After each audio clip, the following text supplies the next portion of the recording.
Coffee and Football, presented by Adam Lowy and the Lowy Law Firm. I'm your host, Blake Monroe, where I'm joined each and every day by Bobby Burton and Jerry Hamilton.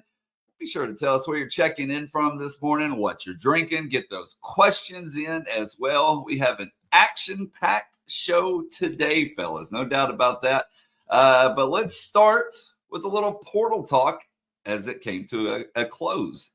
Yeah, absolutely. Last night, so the portal actually closed officially on Friday night, but teams have 48 hours to enter players into the portal, two full business days. That day came and went yesterday. Very quiet for the Texas Longhorns. Jerry and Blake, what that means is Texas literally loses 3 players in the spring portal window, 4 if you count Freddie DeBose, but he was not on the roster this spring already. So we knew about that, but that would be 2 of them are specialists, Bert Auburn, the kicker, and Michael Kern, the punter. They've been replaced by Jack Bomeister, the all-conference punter from Utah, as well as Mason Shipley, who has 60-yard range. And then also Malik Ogbo transfers to West Virginia. Best of luck to him in his future. But Jerry, in total, I went back and for the article this morning on Texas football, I didn't focus on necessarily just this spring, but the entire process of what went on in the portal for Texas for both winter and spring. And I kind of basically said, did Texas improve at each position? They lost Amari Niblack, but they got Jack Indries. That's an improvement, right? Yeah. They lost Jonte Cook and Freddie DeBose at receiver, right? But they got Emmett Mosley. That's a net win for Texas. Improvement. Yeah. And so you look, they lost Sadir Mitchell and Aaron Bryant and Tia Savea in the portal, and even Jeray Bledsoe, okay? A lot of guys at defensive tackle, but they got Cole Brevard.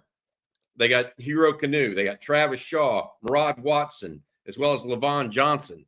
Those are 4 guys that were going to start at D1 schools, whereas the other guys weren't necessarily going to start at Texas. Right. So you put it all together, and it's exactly what you would think it would need to be if you're going to be an elite college football team. And as I said, I think Texas is now building a roster that is the envy of most of college football. I agree. And that's the bottom line, and I think that's where the Longhorns are headed right now. And the proof is kind of in the pudding based on what they've been able to do in the portal and a number 1 ranked recruiting class. I mean, it kind of goes back to what I always talk about. It's like there's no excuse for a blue blood that's winning, okay, to ever really be inexperienced. And by that, I mean, I mean, starting a bunch of freshmen and redshirt freshmen, or you're 2 deeps littered with that. Texas is coming off a national semifinal playoff berth. Or national semifinal playoff appearance once again, and they added up to 7 starters from the portal. So whatever they lost, and they lost some really good players, there's some spots they're actually going to be better next year, and it's part of natural. It's part of the natural progression of a program and recruiting, and such that I think Brad Spence was a huge addition that'll never be talked about enough until he starts wrecking shop on Saturdays. I think Murad Watson. I mean, freshman All-American. There aren't many freshmen All-American that hit the portal, first of all. And then when they do, I mean, Texas just got one of them. I'd have to go back and look how many – the chat, somebody can do it. How many freshmen All-Americans this year actually went in the portal? I'm guessing it may be 1 or 2. And it may just be 1. And Texas may have got the only one. I actually think Texas defensive line haul in the portal this year is better than last year. I think – and they're multi-year. It's definitely more high end. Yeah. It's more high end. Like Lole and Bill Norton. I mean, Norton signed with an NFL team. He signed with the Rams or Chargers. I can't remember. But the point being, it's more. These guys have perhaps more NFL potential. Yes. And multi-year guys. And multi-year. That's the thing. This is set up for a 2. Some people say, is anybody really a multi-year player? Well, Texas has done a pretty good job retaining who they want. So I would say Texas set up a 2-year run with this portal class. I mean, unless Brad Spence blows up or injuries blows up, I mean, a bunch of these guys are multi-year players out of the portal this year, which is a great, great place to be. We have a special guest joining us in just a moment. But first, Bobby, I'm going to let you tell everyone about Adam Lowy and the Lowy Law Firm. Yeah, absolutely. Adam and his team at loweylawfirm.com have been helping injured Texans for 20 plus years. Adam and his group help people that have been injured in a car wreck, truck wreck, automobile accident of any kind. And what's special about Adam and his group, they give you a free, no strings attached consultation to see whether or not they think you might be due compensation for your injuries. Reach out to Adam and his team at loweylawfirm.com. That's loweylawfirm.com. Adam also sponsors numerous things around the University of Texas, including parts of the basketball arena. And I walked in there the other day, and his sign was up on the one of the railings of the Moody Center. So thanks to Adam for also sponsoring On Texas Football. There we go. Okay, Jerry, I think our special guest is just about ready, so I'm going to let you. I'm excited. We're excited about this one. We've been trying to get him on. We're going to bring in Coach John Fields, Texas golf coach, two-time national champion, Texas Sports Hall of Fame. Coach Fields, thanks for joining us. I know it's a really busy time and busy week, but thanks for joining the show. I'm super happy to be here. Hook 'em horns, and good morning. Coach, you guys have the NCAA tournament coming up in a couple of weeks. This is your 28th season. I think you've made, 25 or 26 appearances in the NCAA tournament during your time at Texas. Tell us a little bit about your squad and what people are looking forward to in a couple of weeks here. Well, I think we have a really fine team. We've been ranked as high as number 1. Right now, I think we're number 4 in the nation. 2 other SEC teams, Ole Miss and Auburn being number 1 and the defending national champion. We played against them 6 times this year. We've won 4 times against them and lost to them a couple times. But I do think, we've got a really nice group of guys that bring a lot of energy and experience. Christian Moss, who is a junior, Tommy Morrison, a junior, Luke Potter, who is a junior, all have experience at the NCAA. And then we've got our brand new dynamic freshman, Daniel Bennett, who is just an outstanding player. Just a wonderful guy from South Africa. I think he's ranked number 3 or 4 in the nation right now in the Clipped ranking, which is the decision maker for our regionals coming up. Tommy Morrison's going to be playing in the Byron Nelson this week up in the PGA Tour in Dallas, joining Jordan Spieth, Scotty Scheffler, Doug Gim, Bo Hostler, Jonathan Vegas, and Pearson Cootie to make 7 Longhorns in that field. I'm super excited about these next few weeks. Hey, Coach, first of all, you're getting a lot of compliments on your hat in the chat. Just so you obviously your hat game's on point. That's going to be a big seller. So I got to cut to the chase. It's hard to be a taller golfer than Phil Blackmar, but you pulled it off with Tommy Morrison. You got to tell the story about Tommy Morrison. There aren't many 6'9" guys that are high-level golfers. When did you first see him, and how long did it take you to decide that, okay, this is abnormal, but this kid can really play? Yeah, he was by the way, you can go to utgolfclub.com and buy this hat, or you come out to UT Golf Club and get the job done. They've got a great selection of Longhorn gear, and Tara Tamir has done a great job there. Steve Tamir is our director of golf. We've got a wonderful home. With regards to Tommy Morrison, he's been 6'8" or bigger since I've known him, and that was in 8th grade. Wow. Just an anomaly in the game of golf right now at 6'9". An outstanding person, really a better person than he is a golfer. I love this guy. He's just an outstanding person in every way. Just so much fun for us to be involved with him and have him on our team. He lived in Pinehurst for a while and then moved to Dallas. Had actually committed to Duke when he was like in 7th grade. And that was prior to the NCAA changing their rule where you can't talk to these guys until their junior year now. So when he came to Dallas, he took a moment to kind of think about that, took about 9 months, and then actually decided to come to Texas when he was in 8th grade. So we've known Tommy for a long time. The cool thing is he's been pretty much as big as he is right now for a long period of time. And so it's not like he just got there. One of the things about Scotty Scheffler went from 5'0" and 100 pounds when he was in 8th grade. So if you can think about the difference there, Scotty's now 6'3.5" and over 200 pounds. And when he arrived on campus, he was just that. But when I recruited him at 8th grade, same thing. He was so small.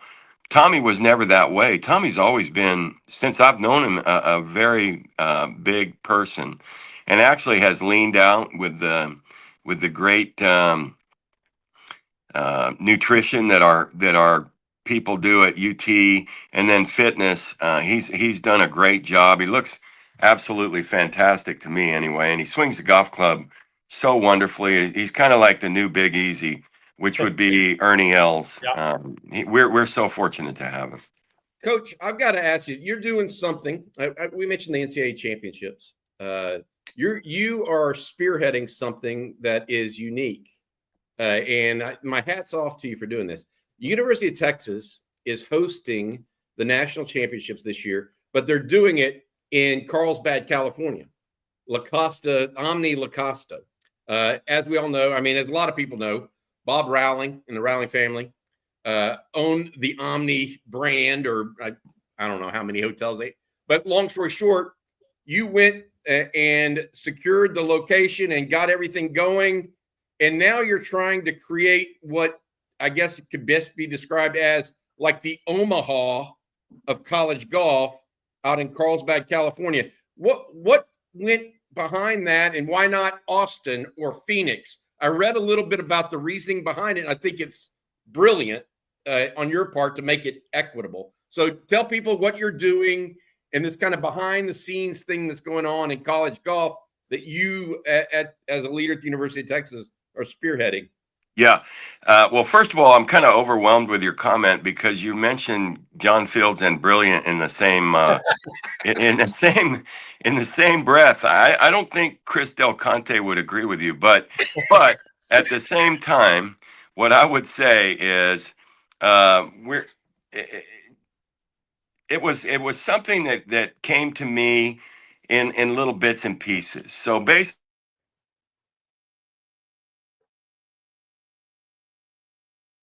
So basically what happened was our national championship was always from site to site on an annual basis. And then the Golf Channel wanted to put the men and women together so that they would have one setup.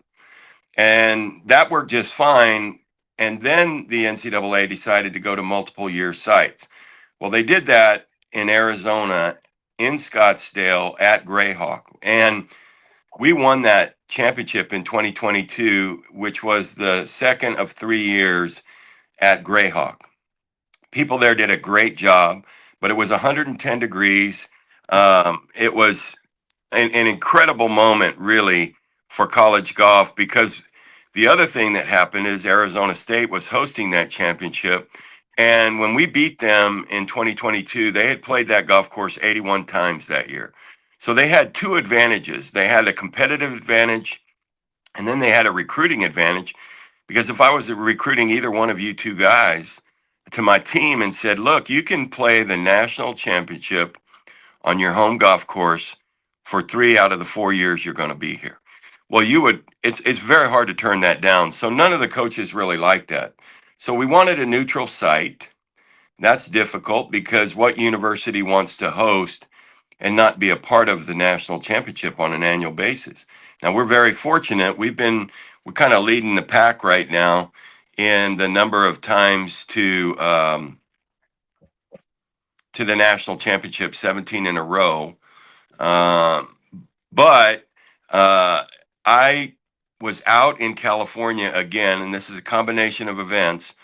One was that I was walking and watching Scotty Scheffler and Doug Gim play at LA North that had just been redone by Gil Hance.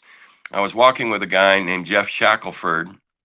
And I said, wouldn't it be great to have a national championship in Southern California? You got the East Coast time slot. You got the best weather in the world. So you don't have any delays, no real chance of thunderstorms, no lightning or anything like that. And he said, yeah, but where would you do it? And I said, well, the Rollings own all the Omnis in America, and La Costa is now an Omni property. So the Rollings own 52 properties. That's 52 Omnis around the country and 29 golf courses. La Costa being one of them. And La Costa has the pedigree of having hosted the PGA Tour Tournament of Champions from 1967 to 1997. But they were thirsty and hungry to have another quality event because they hadn't had one in years. Plus, the golf course needed to be redone. So I mentioned to Jeff also, he said that La Costa was dated and wouldn't be a great championship venue. And I said, well, what happens if Gil Hance redid it? Because I knew that the Rollings were involved with Gil Hance in the build of Omni Frisco. And Bo Welling did one of the golf courses up there in Dallas. Gil Hance did the other one. And the golf course that Gil Hance did is going to host 2 PGAs and a Ryder Cup within the next 15 years. And so it's quality.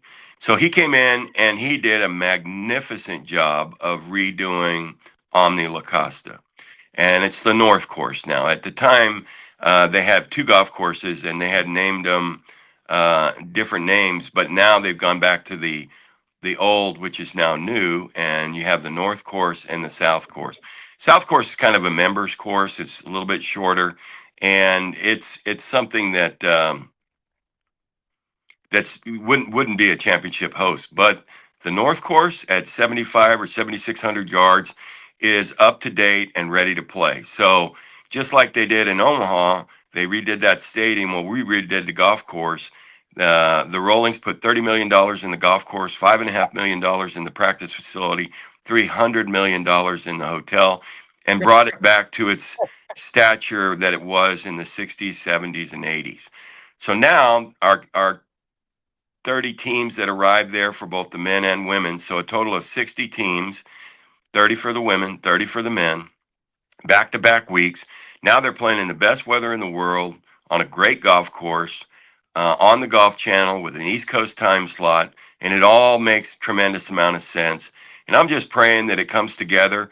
Scott McConnell's done a great job with the media out there. They've got a media room that's reminiscent of what they have at Augusta. So what we're trying to create is that kind of Augusta feel where you know where you're going to go on an annual basis. You have a desire to get ready and go to La Costa. And that's no different for the Texas Longhorns. We want to be there this year. And we'll be finding out today where our regional site is. We're excited. Bob Rowling, by the way, one of UT's largest donors. And so it's cool to see UT being at the central focus. You, as well as your daughter, I believe, is involved in this foundation that brings it to a specific area. That's what happened in Omaha as well. Coach, tell people how they can contribute, because this is a nonprofit event for these people to be able to host this event and whatnot. It's called the College World Golf Championships Foundation. Yeah, we knew we needed a foundation to help underwrite the cost of the national championship going forward. And that's simply because we're not in our hometown. If we were in our hometown, we would rally the troops, we would get the community behind us. Right now, we're building that in San Diego, but it's great for the kids. And so what we did is we developed the College World Golf Championships Foundation. It's www.cwgcf.com. So College World Golf Championship Foundation.com. And what we're hoping is that melds into the national championship as we go forward. So you have the College World Series, and then you would have the College World Golf Championships. And that would be for both men and women. And it's an outstanding situation because we can deliver the same product for the women that we do for the men. And we're super, super happy about that. The University of Texas is happy about that. Our philanthropic arm, which it does include the Rollings, thank God. They have done such a magnificent job there on campus. You know, the east stand of the football stadium is the Reese Rolling Hall, and then you've got the Graduate School of Business, which is the Rolling Family Graduate School of Business. So they've put their money where their mouth is. They've been philanthropic with the University of Texas. They're great people. They're golfers. They're excited about having both the women and men represented at La Costa.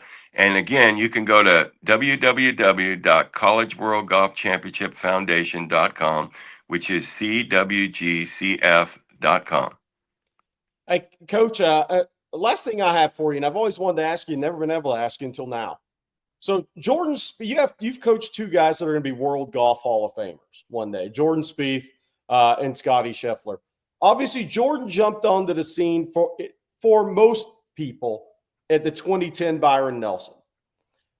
I know there's differences between guys. When did you know what Jordan would be, and when did you know what Scotty could be or could be on both of them? And was it at different times? And did you see different things within them? Yeah, I'll tell you the most common thing that they're associated with, or the commonality between the two. You know, you have dreams as a coach. You want your guys to aspire to greatness. I knew that both of them were totally gifted golfers. Both of them had won 3 state high schools in a row. They were the only 2 golfers that have ever done that. I've been told that there's another golfer that won 4 in a row, but that person did not aspire up to number 1 in the world, and these 2 did. So you kind of wonder, well, why is that? And I'll tell you just a quick story about both of them and the commonality, because it doesn't have to do with their golf swing. It doesn't have to do with their short game, although their short games, pitching and chipping and bunker shots and putting around the greens are exceptional. They're off the charts, actually, with those, but both of them. But the commonality, I was recruiting them both when they were very young. And at one time, I didn't know if Jordan was interested, because I would text him and write to him and then call him, and I might not hear back from him for 10 days. And so I called his dad and I said, Sean, is Jordan interested in coming to Texas? Because I just can't get him to follow up on anything. And he said, Coach, don't worry about that. And he is very interested about coming to Texas. He said, but don't worry about that, because he does that to his parents. He just doesn't use his phone very much. He doesn't text very much. He doesn't check his voicemails. He just kind of goes about his business in high school, becoming a great golfer. And Scotty Scheffler is one and the same, and they are exactly that way today. So what I noticed about both of them is that they really have simplified their lives. They really only have room for a few things. Family is one of them. They're both wonderful people. They're both faith oriented, and they're both believers, and they both have big vision. The one thing that I cannot figure out is, and I'll never be able to figure this out, because I just think it's just intrinsic to these great players. And we've had Ben Crenshaw and Tom Kite, Justin Leonard, and Mark Brooks, who also won major championships. But for some reason, it's okay in their mind to be able to win at that level. In other words, it's just not that big a deal. It is a big deal, and they know that. But when they're standing over that 3-foot putt to win the Masters or the US Open or the British Open, it's a 3-foot putt. It's not to win that golf tournament, and it's just a golf tournament. And so both of them are exceptional in a lot of ways. We won a national championship with Jordan and finished runner-up with Scotty on the team in Eugene. And we've been blessed here at Texas. Great players in Texas, great players around the world that think this is a special place. And truth be known, our administration, whether it was DeLoss Dodds and now Chris Del Conte, have been very supportive of all the programs at Texas, and we're the beneficiary of that. 28 years, golf coach, University of Texas, 3-time national champion, John Fields. Coach, thank you so much for spending some time with us this morning. Good luck as you go forward in this year's playoffs. We had a guy on with the Directors Cup yesterday that tracks how all the different sports are doing. They're counting on some points from your golf team to help Texas win the Directors Cup as well. We want to. He's waiting on that. That's correct. We're wanting to put up as many points on the board as we can. I love that guy. He's a special person. We're blessed to have Chris Del Conte as our leader. Hey, Coach, next time you come on, we're going to have you break down all the Texas football coaches' golf swings that you've seen over the years and give us a worst to even worse list. Happy to do it. If he was around when John Makovic was here, I think Makovic probably had the best. Coach, take care of yourself, and best of luck, man. Thank you very much. Hook 'em horns, you guys. Hook 'em, dude. Take care. Thanks, Coach. Good stuff. That's Hall fun. of Famer. That's different. Hall of Famer, man. Yeah. A Hall of Fame coach that's coached 2 Hall of Fame players. I mean, for sure, 2 Hall of Fame players. We'll see. Daniel Bennett, like you said, tremendous freshman, got a bright future. You never know what these guys are going to achieve, but Jordan Spieth, Scotty Scheffler headed to the World Golf Hall of Fame one day, and coach is a Hall of Famer himself. Really cool. He didn't coach Justin Leonard, did he? He did not. Yeah, because Justin Leonard's going to be a Hall of Famer too, right? You would think. 2 British Opens? One. I thought he won 2. He only won 1 major and I think 11 tournaments. So he's right on. He's under the numbers, but we'll see what happens. He did just win. He'll win enough on the Champions Tour to maybe get pushed over that number, get pushed over the top there. British Open 1997. You're right. Sorry. Well, before we move on, I'm going to take this opportunity to tell everyone about Timeline's MitoPure. And if you work out, it's a supplement you're going to want to add to your daily regimen because it supports your health at the foundation by encouraging cellular renewal. Even if you don't work out, you want to add MitoPure to your daily routine because MitoPure is a precise dose of the rare postbiotic urolithin A. It works by promoting an essential cellular cleanup process that clears out your cells' battery packs. And there's a lot of products out there that claim to make you stronger or they claim to pack on muscle. But Timeline's MitoPure is shown to deliver double-digit increases in muscle strength and endurance without a change in exercise. They don't just claim it, they deliver on it. And I can tell you that I personally love it because I recover much more quickly from my workouts. I can tell a tremendous difference with it. I also have more energy because of it, which is an added bonus in my book. MitoPure is the research-backed innovation that unlocks your fullest potential.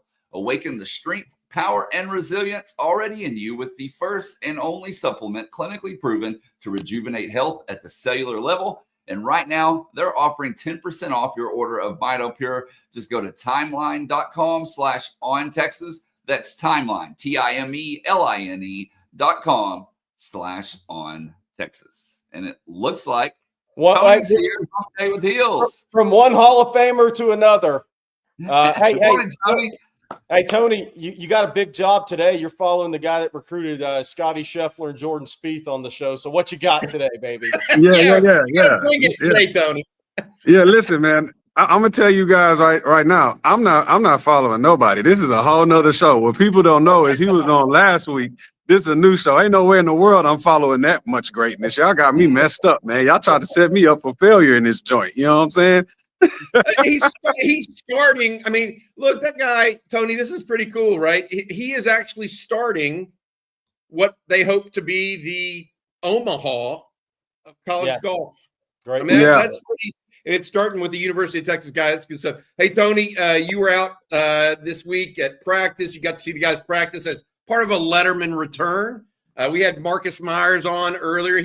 I don't know if you made it out to I don't think you made it in on Friday for the golf thing at Top Golf with all the Letterman and stuff, but you were in on Saturday. What did you see out there, and what did you think of the team from a talent perspective overall? Let's just start there. Yeah, man. Listen, first and foremost, the nostalgia of walking back on that football field, man. I was in a whole nother level. Like the words can't describe how I felt. You know, it's like, man, this is where I made my bones here. You know what I mean? This is where some of the greatest competition went down. The Tim Crowders, the Brian Robesons, the Roderick Wrights, Derek Johnsons, Rashad Bobineaus. You know, like, man, all of these guys that we went in and we put the work in and laid the foundation for, man, on that same field. And it's so cool to come back this many years later and see that. I can tell you right now, I can't give you an update on the whole practice because the whole practice I was following the whole line. That's where I was at, man.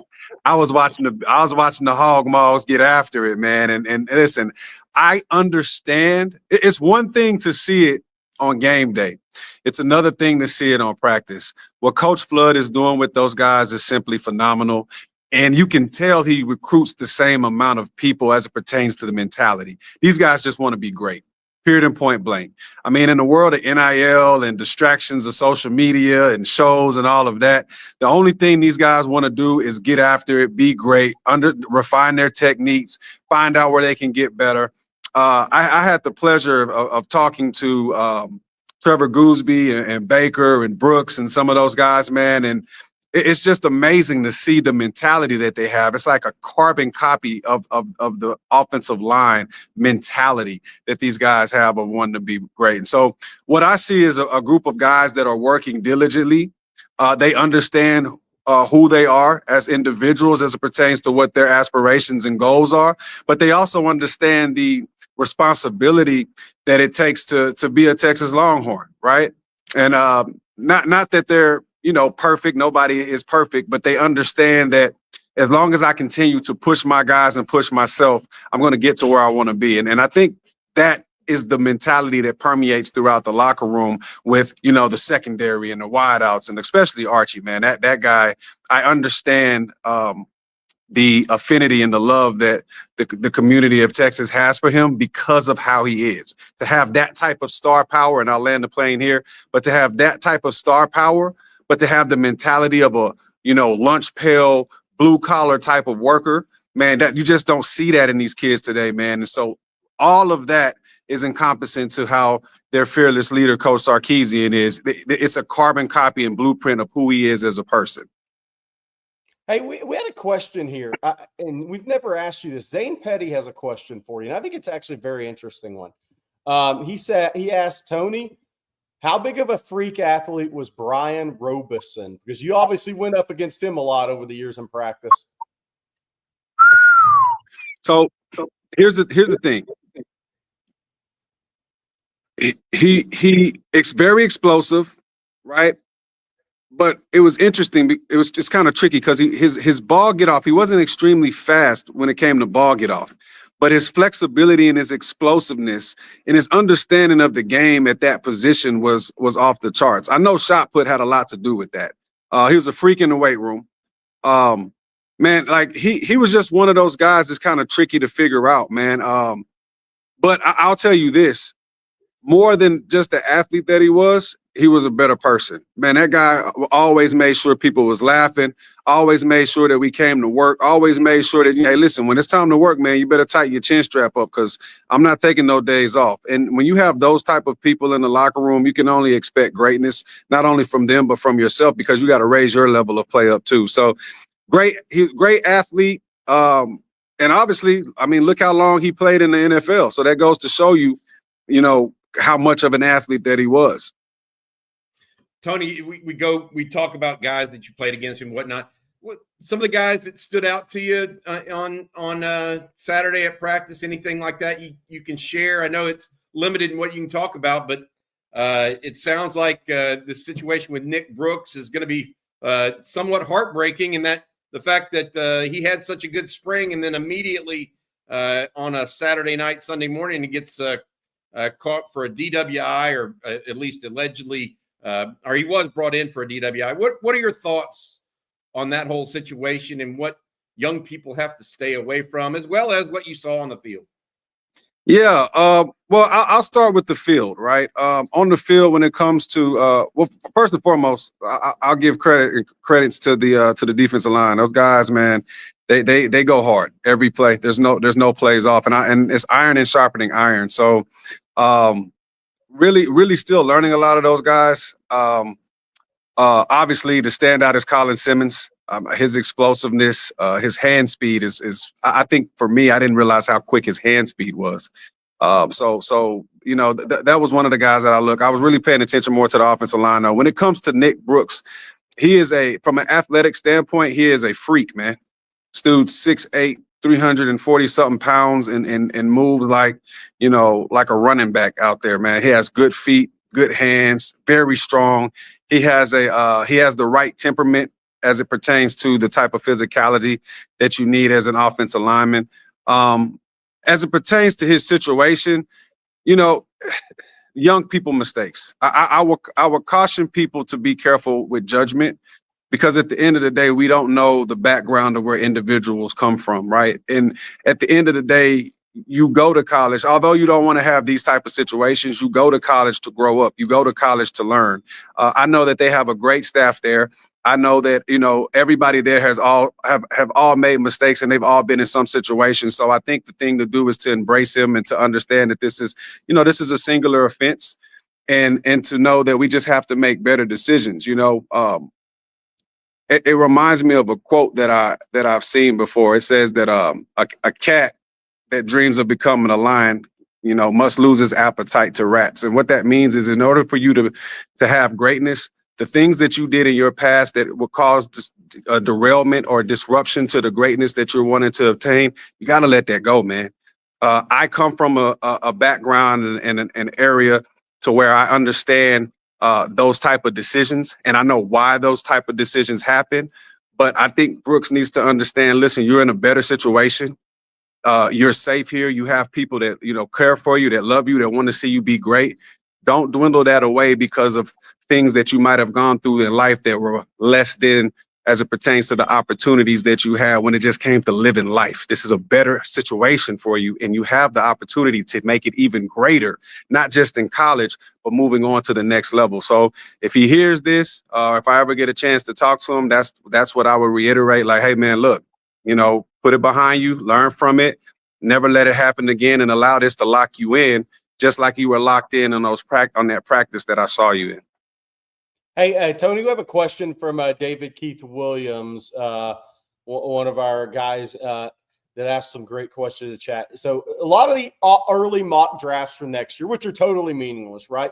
Like 30% of those guys end up being first rounders. But he asked this because we haven't asked you about DJ Campbell, and you did get to see DJ Campbell.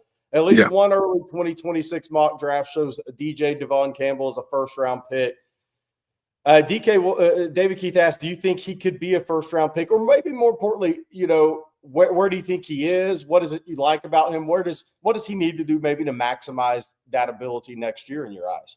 I think that if in order for him to be a first-round pick, first of all, I understand why people say that. This guy's phenomenal, not only as it pertains to his understanding of the offense because he's been in it so long, but he is the tone setter of that offensive line group, period and point blank. And when you think of physicality, you definitely think of DJ. The thing that I'll say that DJ has to shore up is just his consistency in the pass rush, right? There sometimes his aggressiveness causes him to get in trouble. I saw it a little bit in the pass protection drills out there, but he just needs to shore up that part and then just dominate his opponents, man. I feel like if he just has, if he puts it together this year, kind of has a year similar to what he did the very first half, if he can pull that Michigan game out week in and week out, and how he dominated the guy that just went first round, if he can do that week in and week out, there's no question in my mind that his name is not being called day one. No question, because he has all the tools. He's a physical. I mean, the guy is just, he's explosive. He moves people off the line. That's the one thing that I was like, wow.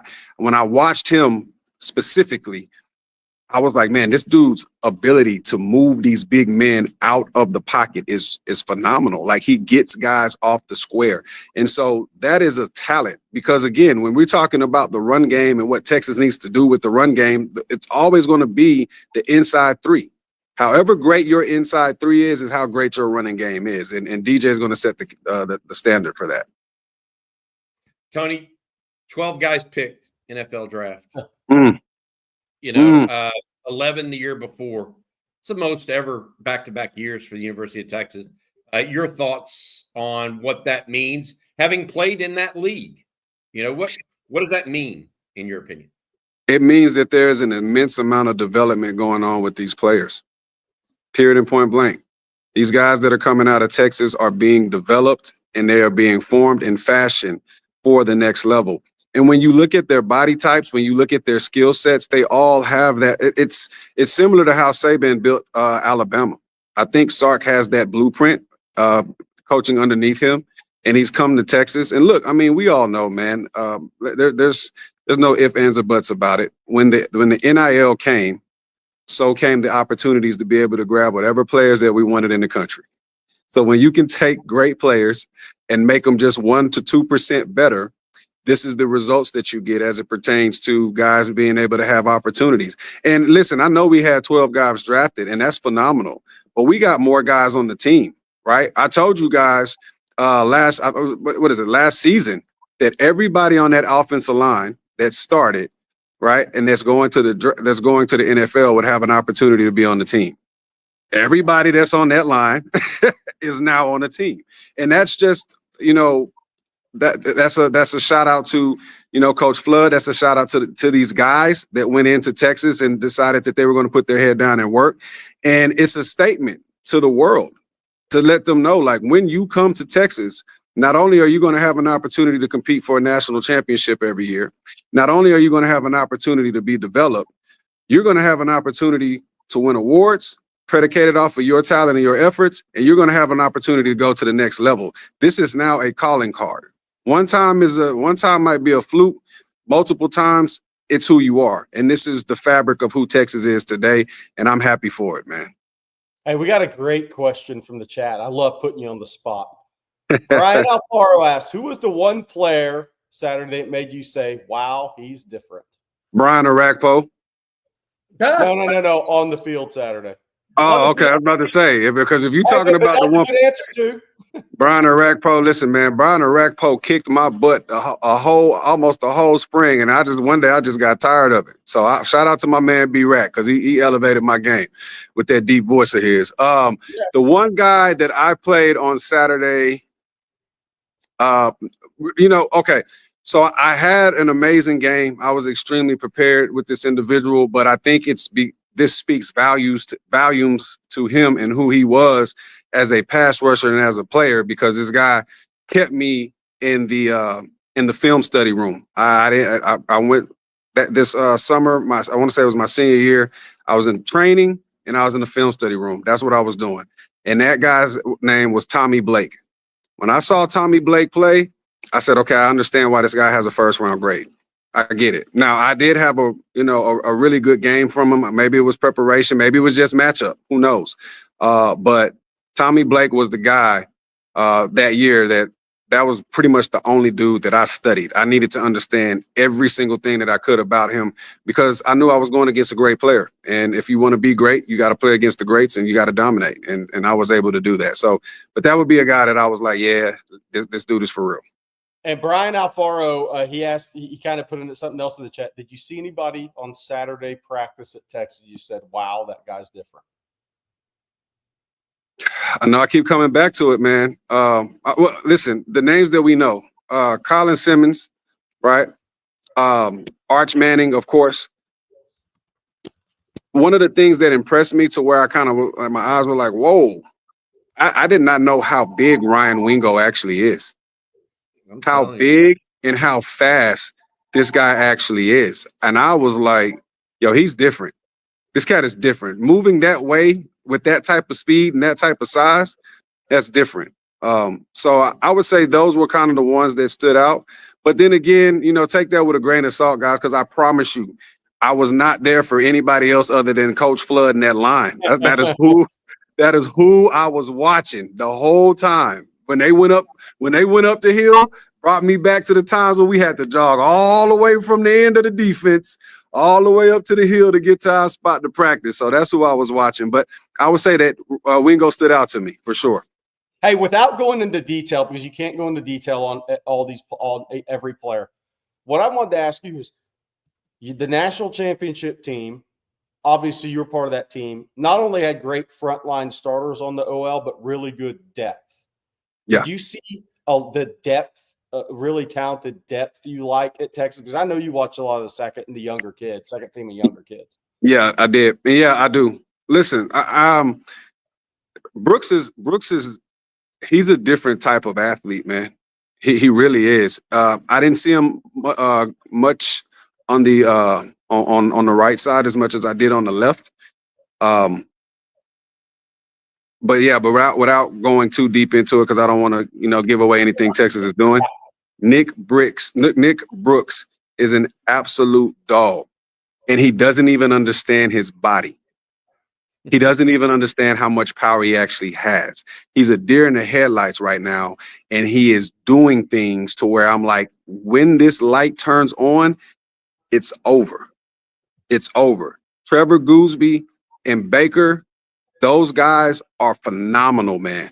Athletes. They are phenomenal athletes that get after it. I think the thing that stood out to me with not only the depth of Texas O-line, but it's also the conditioning of these big guys to be able to just go and go and go. And these practices are fast paced, man. They're a lot more fast paced than it was when I was in school. So shout out to the strength coach. Shout out to, Sark and how he wants to run this program. But these big humans are athletic, they're strong, and they're deep. That's what I'll say. Tony, thank you so much, buddy. I appreciate you. I hope you had a good time with your former teammates down in Austin this weekend, buddy. I really do. I definitely did, man. Shout out to my man Marcus Myers, AJ Anthony Johnson, Big Huff. Didn't get to see Coach Akina, didn't get to speak to him, but it was good to see him out there doing his thing at 60 plus years old, still running around saying the same thing, right? Let's go. We gotta be great today. Let's go. So shout out to Coach Akina, man. Hook 'em, baby. Love y'all, Longhorn Nation. Thanks, bud. Good stuff as always. Tony Hills, former Longhorn national champion. Yes. Tony Hills, by the way. Look, pretty high praise he had for some guys. Yeah. As expected. All right, guys. Well, we haven't talked recruiting yet. The coaches are on the road. Jerry, what's the latest there? Yeah, so Texas staff, actually football and basketball staff, Sean Miller's up seeing Austin Gooseby again this morning. He's leaving. I'll start with that. He is leaving zero doubt for the Gooseby family or Austin that Austin Gooseby is a number one target in 2026. Texas football staff out and about in the state of Texas, seeing top guys. They've made 3 offers in the state. We'll see if any of these guys actually follow through and make OVs. There was an edge, Barnes, from Duncanville 2 days ago. There was a wide receiver and a D tackle from Mesquite Poteet, all in that DFW area. Texas staff will be down into Houston. They've been making in-home visits, and it's one of the things Sark talked about on Monday at the Touchdown Club of Houston luncheon. He said the weird thing about recruiting now is he's not even part of the in-home visit process anymore. That's where recruiting, that is a big change in recruiting, Bobby, from how we grew up in this business, is he's not even involved. Like right now, you've seen the pictures of Jalen Lott's in-home with Chris Jackson and Mark Orfe. The head coaches can't go on the road in the spring. They're doing all the in-home visits now with families and kids, but the head coach isn't allowed out in the spring, which I think will eventually change, although I'm not sure the head coaches want that to change. But then, so it's the assistant coaches hitting schools, watching practices, then making in-home visits in the evening with top prospects. So it'll be interesting to see kind of if that changes and how that weaves with head coaches not really being involved in the in-home visit process anymore. They go to schools in January, but this spring, right before official visits, there's no head coach visitation, Bobby, which is very odd in recruiting. But the Texas staff's all over the state this week before they head out of state next week. They've been by to see, you name it, Jamion Winfields, Max Wright, all the guys in the DFW area, Turntine Ojo, the guys, Texas. Yeah, Jalen Lott. They went and checked in on Donovan Webb while they went to see Jalen Lott, watch athletic period. the safety at Panther Creek, seeing 2027s, offered a 2027 receiver from Argyle. So Texas staff's in DFW. They'll be headed down to Houston. Alan Clark was down, I think, in the Golden Triangle yesterday. So he's probably going to be the guy that takes over Golden Triangle, because I don't think that'll be Mark Orfe, because he's going to have too much recruiting time in Florida the way this staff is assembled. So Texas staff's on the road. We're looking for more official visit news to come out. I can say that, I think today maybe Texas is scheduled to talk to James Johnson, the 4-star plus D tackle that's out of Fort Myers, who's going to play his senior year at Miami Northwestern. He was on campus April 12th. Should be scheduling an official visit soon. I think Cameron Hermel, Texas, will be one of the 3 official visits for sure for the corner nickel. I say nickel/corner out of Goodyear, Arizona, a Desert Edge, who physically was super impressive on Saturdays, has a build like Quentin Jammer did at the same age. I think Devon Benjamin will be setting up an OV soon. Derek Cooper will be setting up OV soon. There's going to be a number of guys set up official visits coming up here in the next week or two to kind of round out that Texas official visit schedule in June, which right now is about 41, 42. I think it's 42 to be exact. I expect it to go close to 50, if not hit 50 on the nose. Wow. Jerry, you mentioned those 3 guys, the 3 new guys that got offered. Tell us a little bit about the receiver from Kaufman, because I had not heard his name before, but he's got offers from A&M, OU, etc. Who is? Tell us a little bit about him. Had great stats last year as well. Yeah, Alzure Miles is a guy who's grown. He put up numbers as a younger player, but he's now grown. He's now closing on 6'3" and about 205. Oklahoma, SMU, Oklahoma State, USC are where his official visits are at right now. He's picking up a lot of offers. I think he put up some decent numbers on the track as well. So he kind of backed up those numbers. It's 81 receptions for 1,437 yards as a junior, and a guy that Texas went by. Take a look at. Now, I caution all this until these guys, unless Texas sets up an OV with all these guys, it doesn't really matter as much. But a kid that, look, this is why I love the Texas staff, because they continue to evaluate. They continue to evaluate, and they're going to keep the evaluation pedal to the metal to make sure that when December comes, that they sign the top best 25, 27 players they can. And this could be a kid that you hang around the rim on, you stay in on him, see what happens at wide receiver recruiting, and then you come back to him during the season if you don't bring him in for a June official visit. All this doesn't have to be done now. It can be it can happen during the season as well. Well, I think it's great because this is exactly what you talked about. On Sunday night, we were talking, hey, what's going to happen this week? And you said, I think Texas is going to go out, and they haven't made their last scholarship offer yet. Yeah. And what happened the first 48 hours with coaches on the road? They offered 3 new guys. Alzure Miles is one of those, the wide receiver we're watching here from Kaufman. But to my point on that is exactly what you just said. Just keep unearthing guys you think are good enough to play for you and that you want to take a look at. And that seems to be what, I mean, it sounds simple. I mean, it literally sounds simple in strategy, but then to go do it is a different, I mean, there's a difference between execution and strategy, right? Yeah. And that's what Texas seems to be able to do. They marry the two, right? Well, in a very fun way. And it's one of the reasons I don't get like caught up in, there's so many things going on in recruiting nowadays, like all that crystal ball or whatever picks, because I'm like, this stuff's really early. NIL discussions haven't even started with a lot of these kids. This stuff gets real in June and July with Texas. And then and I'll say this too, Texas has made 3 in-state offers. Who on the chat thinks they're not going to make any out-of-state offers in the next month? They damn sure are. So the boards can change.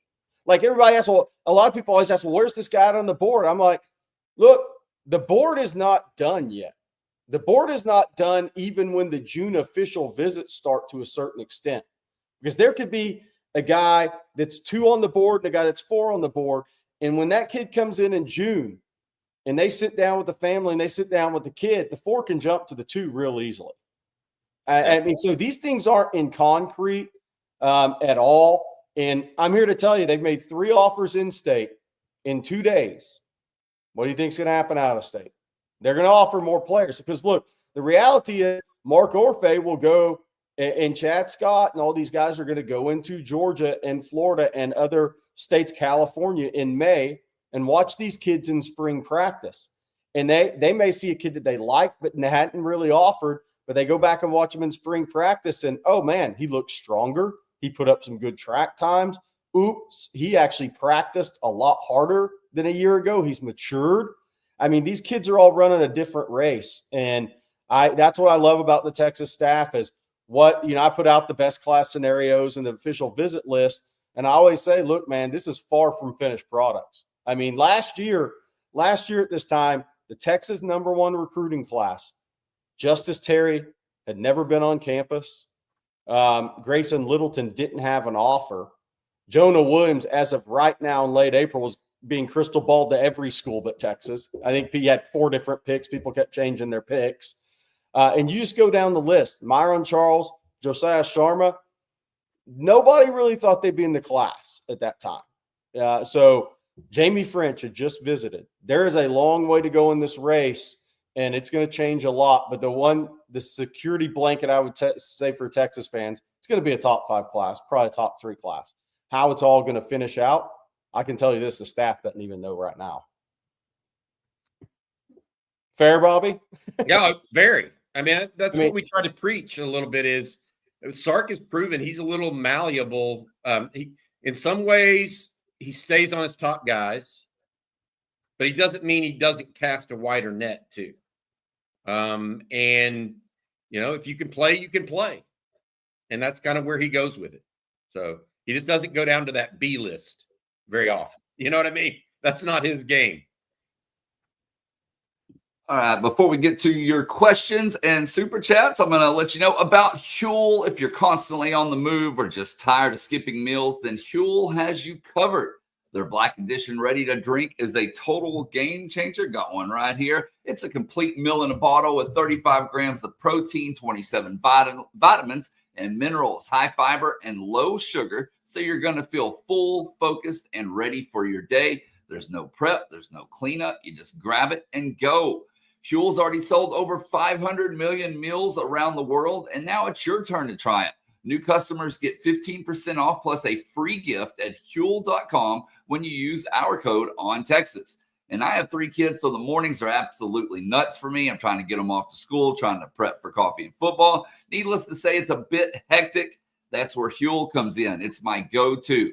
I grab it out of the fridge, give it a good shake, and I'm ready to go. So obviously, it's a big time saver for me. Huel takes the guesswork and time out of healthy eating. No prep, no cooking, just a quick, nutritious meal. So start saving time and money without compromising your nutrition today with this exclusive offer for new customers. 15% off plus a free gift when you use code ONTexas at Huel.com. Again, 15% off plus that free gift when you use promo code ONTexas at Huel, Huel.com. Please see their description for terms and conditions. Skip the stress, not the nutrition. Try Huel today for complete nutrition in bottle form. All right, guys. Well, we have a happy birthday to Jackson S. We'll start with that. Jackson S. is enjoying my birthday today. Thanks for all the great work y'all do. You make my mornings or more like evenings every day. Well, we appreciate that, Jackson. Hope you have a great birthday. And we got a super chat here from Jackson Kimball. Lots of debate on how long Arch will stay at Texas with 3 years of eligibility remaining. What do y'all think? Hook 'em. I'm on record, and my record's not going to change. 2 or 3 year, probably 2. Not one. One's not happening. Yeah, I think it's 2, to Jerry's point. I think that 3 might be a little much. If he's got a couple of starts last year and then 2 full years. I think part of that is the length of college football seasons now. Yes, too, exactly. Prepares you a little bit more for the NFL. I don't see any scenario other than maybe winning a national championship where Arch Manning leaves early this year. And even then, I'm not sure that's what he wants to do. Nah. The thing that people miss out of if they sit there and, oh, he's coming out next year, this is the NFL draft and first round this. What people miss is his two uncles didn't do it. And they could have went pro early. The timeline for them is different because they want a college degree. They want the things that come with having a college. I mean, and that takes time. It's not just, oh, he's done, and ready to graduate. I feel like all of that stuff combined together, along with the lack of need to go pro early.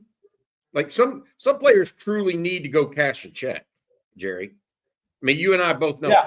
There's no Arch Manning doesn't have to go cash a check, not because of NIL, but also because of his upbringing, all that stuff. Doesn't mean he doesn't want to eventually cash a big check. But my point is, there's no reason, no motivation for him to leave early unless he just wants to. I think the biggest he's feeling really good about his time at University of Texas right now.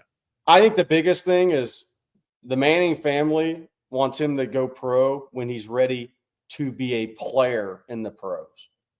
Now, I think that's the biggest thing is look, Peyton Manning could have been the number one pick his junior year, right? Unless I'm mistaken, if he came out and he returned for a senior. And I know times are different. I get it. But there's something to be said for the belief of people around there that 25 starts plus is a big number in college to prepare you to be a player in the NFL when you get there. Be as prepared as possible. There's a strong thought there. I don't see him necessarily staying 3 though. Like I always say that because Archie said that somebody put a camera in front of him at a restaurant and he was like, I hope he stays and starts 3 years because that's the way he's always thought about his kids. I think that's going to be a little tougher. I think 2 will be the number. And Zane Petty, I think Zane said the NFL expects Arch to go in the draft in 20. I don't think that's true at all. And I don't care what the NFL thinks because I think they're wrong. Yeah. Staying on the topic of quarterbacks, Richard, thank you for your super chat. Richard asked, once Texas takes a 30-point lead by halftime in every game, who comes in at quarterback? Well, there's 3 games possible like that. I mean, Trey Owens is going to come in at quarterback. And the interesting thing there is if he does really well, Bobby, he's going to get a $2 or $3 million offer, and then he's going to be forced to make a decision. But that comes with if you have good quarterbacks in your room. Yeah, we'll see if those $2 or $3 million offers stay with the House settlement too. You just never know.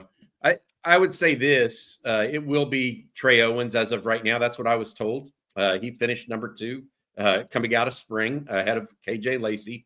KJ Lacey though had a good spring camp. Good initial impression was made there by KJ on the coaching staff and others around the program. But Owens is the clear number 2.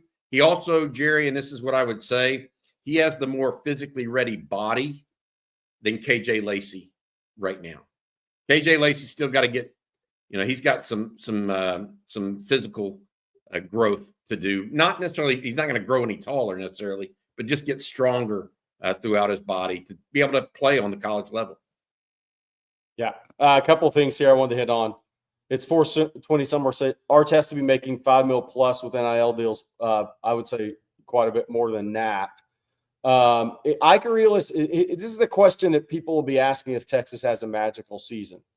If Arch leaves, I think Arch leaves if he has a perfect season. He's gone, man. What are you staying for?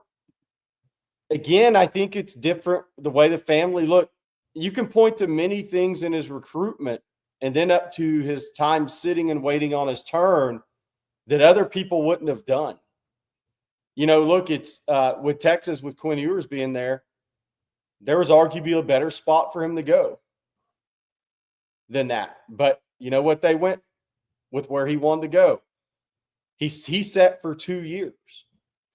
Not many people would sit for 2 years. He's been out of the norm all the way through this process because I think the family's different. They think about all this different.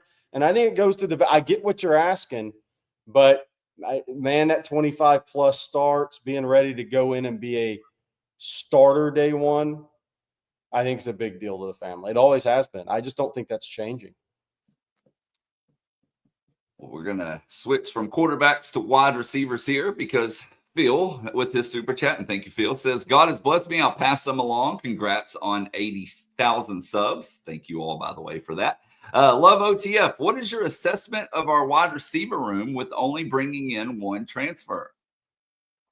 They're definitely happy with what I really get out of it is this. One is Wingo and Moore are definite guys. They're really happy, obviously, with Parker Livingstone. If they weren't, they would have went for a second receiver in the portal hard.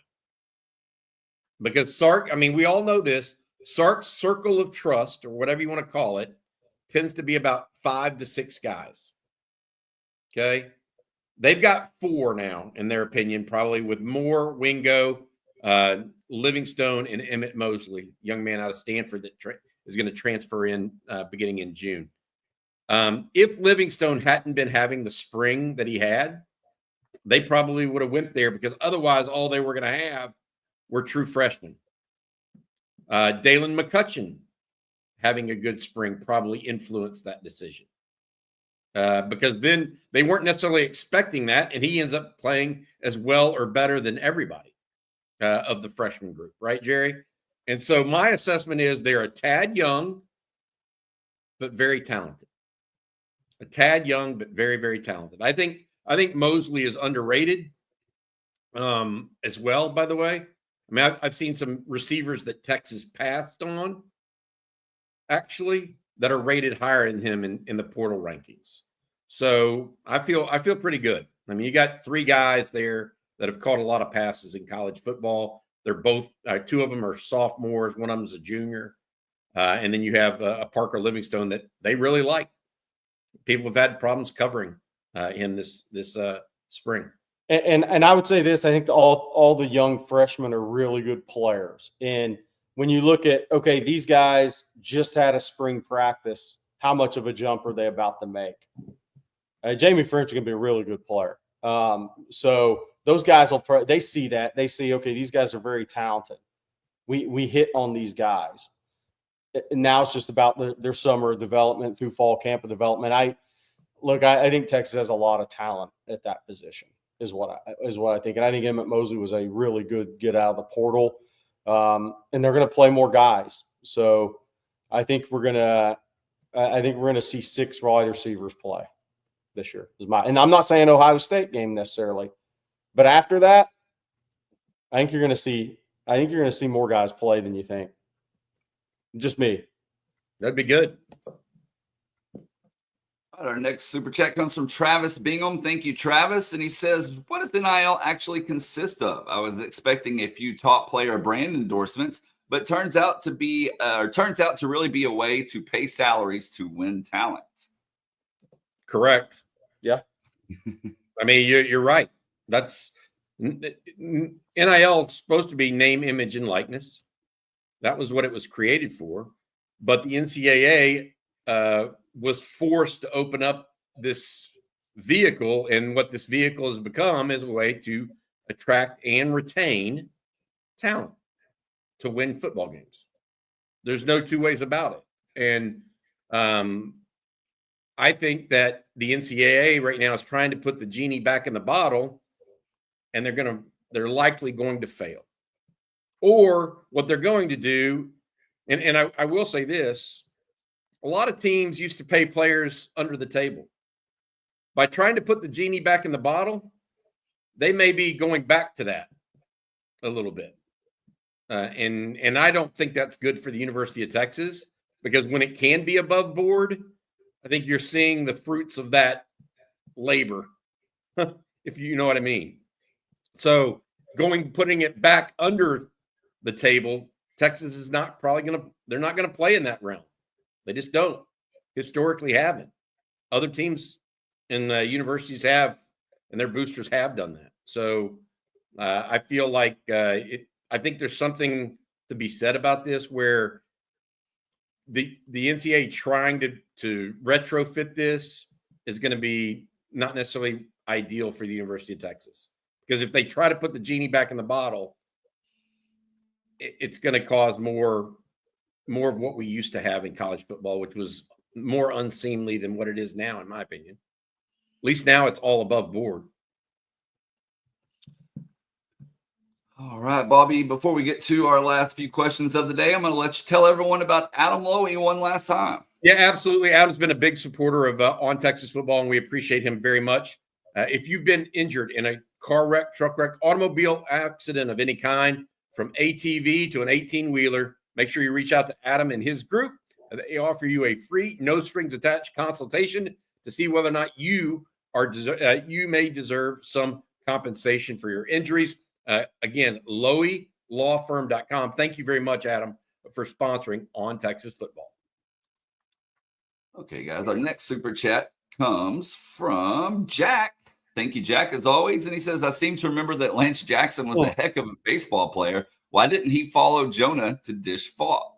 You know, that's an interesting question. I went up to Pleasant Grove spring of Lance's junior year, right about the time, I think he was throwing about 95. Then he had an injury, and he missed most of his junior year. And he was already leaning football at the time, but I just think, look, he loved baseball. He could really throw it off the mound. But I think football is just where he wants his future to be. And look, with that frame and his athletic ability, I mean, you've heard players talk about him. Again, there was a player Saturday that just continues to talk about how good Lance Jackson's going to be. That I think Lance Jackson made a choice, Bobby, maybe his highest upside was in football as an athlete. Yeah, I mean, look, before was he throwing 95 on the mound? Yeah. I mean, give me a break. Yeah.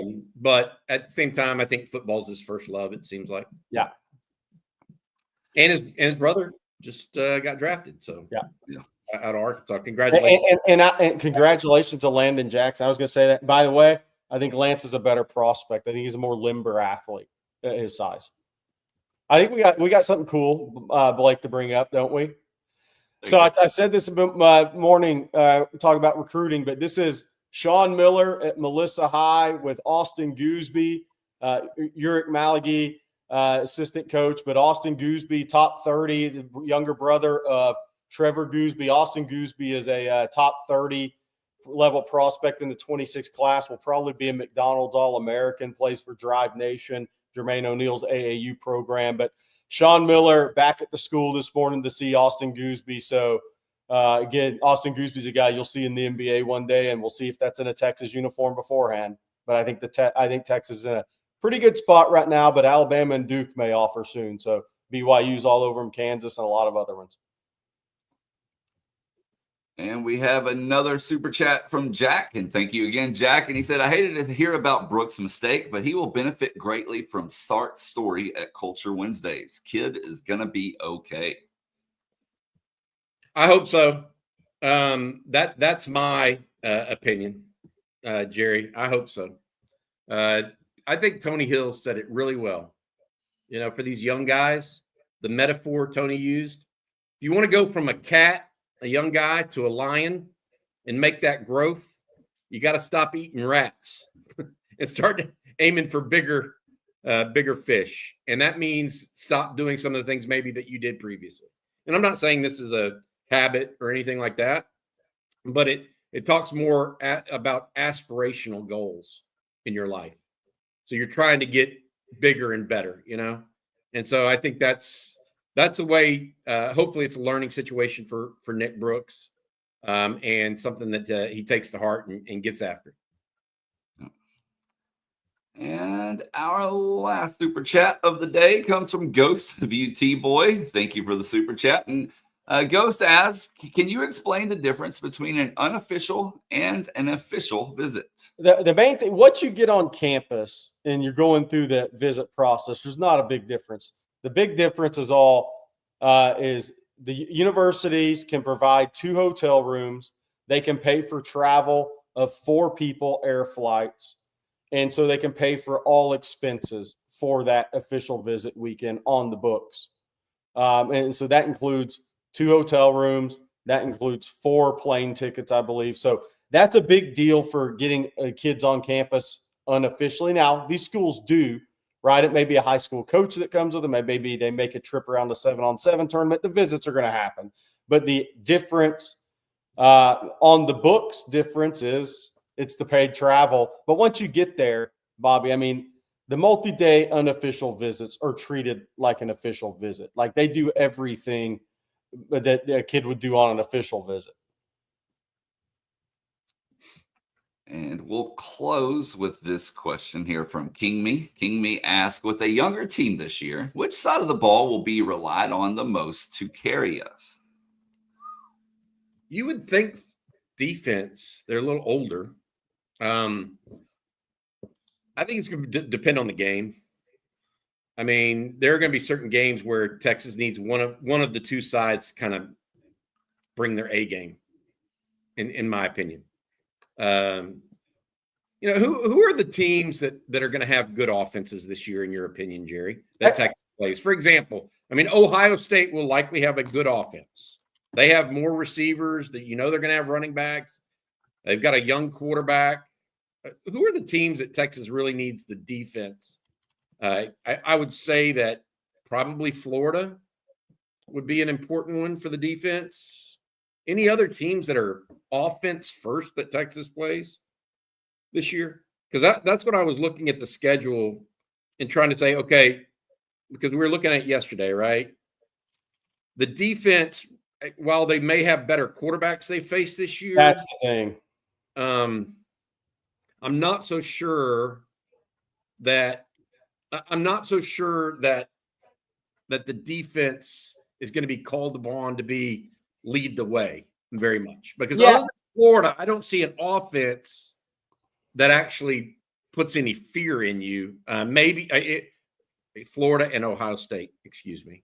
I don't see an offense that puts any fear in you. Yeah, and look, I'm not sure Ohio State will week 1. That's a lot of turnover. Now, Florida, I'm waiting to see what happens with DJ Lagway. It's very rare that I've heard of a sophomore to be quarterback that was shut down in the spring due to a shoulder arm. That's very rare. It's not like that guy's been a 3-year player and he doesn't need reps. And they had a bunch of new receivers coming in. I'm just going to wait to see where his health is. That's just very odd to me. I don't think there's got to be more than meets the eye on that. You don't just shut down your young part-time freshman starting quarterback for the spring because of a shoulder, something going on his shoulder for no reason. So if he's healthy, I just don't know how. Like Mississippi State, will they have enough on the offensive line for it to matter if they have a young quarterback and if they have better skill? Kentucky, I just see us taking a step back. I mean, anytime a coach gets on a plane to leave a program and has to come crawling back, I think more guys have left than have come in there. And they're going to be, I don't know. I don't know if they have the talent level they did. It's a tough game on the road. But yeah, I mean, that's what'll be interesting. Arkansas, are they going to be better? I mean, the quarterback's back, but are they going to be better? Did they replace Armstrong at wide receiver where the 50-50 ball is 80-20? I don't know. I mean, I'm going to have to see some of this come to fruition, but I agree with you. The quarterbacks are going to be more experienced and better than and I'm not going to say they're going to be a potent offense, but Oklahoma will be a very improved offense because they have a quarterback that moved with a coach's system, kind of like Vanderbilt did, and they're going to have 2 good running backs with him. They're going to have a little power run game, and he can run it.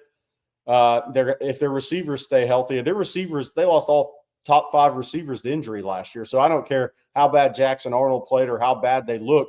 I mean, you lose 5 wide receivers, and a couple of those guys are pros. You just don't replace those guys. So they'll be better offensively. They'll have more ability. But I think Florida is the one if they're healthy. Somebody actually asked Gavin Sawchuk entered the portal. Yeah, but he got beat out. It's a young kid, the big back, and then they got Jaden Ott out of the portal. Those are going to be their 2 backs. And Javante Barnes will be their 3rd. All right, guys. Well, that's going to do it for today's episode of Coffee and Football presented by Adam Lowy and the Lowy Law Firm. I want to thank Adam along with Huel and Timelines MitoPure for sponsoring today's show. Bobby, what's later today? We've got the state of the program coming up here later this afternoon. And then we also have a weekly or a nightly chat tonight at 7 o'clock. Make sure you're checking in on ontexasfootball.com because all of those offers that are coming in and also the official visits being set that Jerry, CJ, Jeff Howell working on. CJ's actually out doing a school visit today. We should have more from that in a little bit here as well. Long story short, a lot of news going on with the Longhorns. Jerry also mentioned Austin Gooseby getting a visit from Sean Miller, the head basketball coach at the University of Texas, today as well. We'll have reports on all of those things and more on TexasFootball.com. And don't forget, if you haven't become a member of OnTexasFootball.com, use promo code OTFOG when you sign up. Save a little money. Lock in an annual subscription for just $49.95. Again, only if you use that promo code OTFOG, and that's at OnTexasFootball.com. Well, we hope you all have a great day today. We'll be back tomorrow morning. So for Bobby Burton and Jerry Hamilton,